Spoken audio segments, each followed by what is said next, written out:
Champions trophy के match में New Zealand ने बांग्लादेश को 5 विकेटों से शिकस्त दे दी और बांग्लादेश के साथ पाकिस्तान भी सेमीफाइनल की दौड़ से बाहर।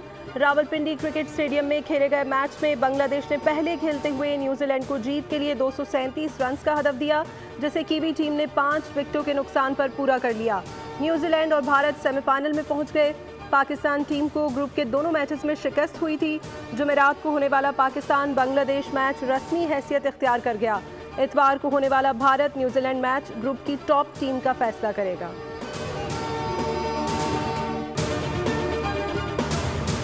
और सिक्योरिटी फोर्सेस का खैबर के इलाके बाग में इंटेलिजेंस बेस्ड ऑपरेशन, फायरिंग के तबादले में 10 खारिजी जहन्नुम वासिल। ISPR के मुताबिक इलाके में दीगर दहशतगर्दों उनके साथियों के मुकम्मल खात्मे के लिए सैनिटाइजेशन ऑपरेशन। पाकिस्तान की फोर्सेस दहशतगर्दी के खात्मे के लिए पुरअज़्म हैं।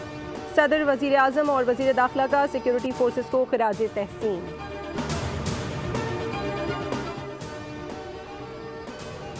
मुस्तफ़ा कत्ल केस, अदाकार साजिद हसन के बेटे साहिर हसन का 1 रोज़ा जिस्मानी रिमांड मंजूर। मुलजिम साहिर हसन मनशियात रखने के इल्ज़ाम में गिरफ्तार है। FIA ने मनी लॉन्ड्रिंग और साइबर क्राइम से मुतालिक तफ्तीश का आगाज़ कर दिया। मनशियात की तरसील में मुख्तलिफ कोरियर कंपनीज के भी मुलविस होने का इंकशाफ हुआ। 5 साल से मॉडलिंग और 13 साल से वेट का नशा कर रहा हूँ, 2 साल से वेट फरोख्त कर रहा हूँ। साहिर हसन का इंकशाफ बड़े बड़े सियासतदानों और बिजनेसमैन के नाम भी ले दिए। बताया मनशियात की ऑनलाइन रकम वालिद साजिद हसन के मैनेजर के अकाउंट में मंगवाता था। सारा कारोबार स्नैपचैट पर चल रहा है। महीने में 2 मरतबा 1 किलो से ज़ायद वेट मंगवाता हूँ। 1 ग्राम की कीमत 10,000 रुपए है।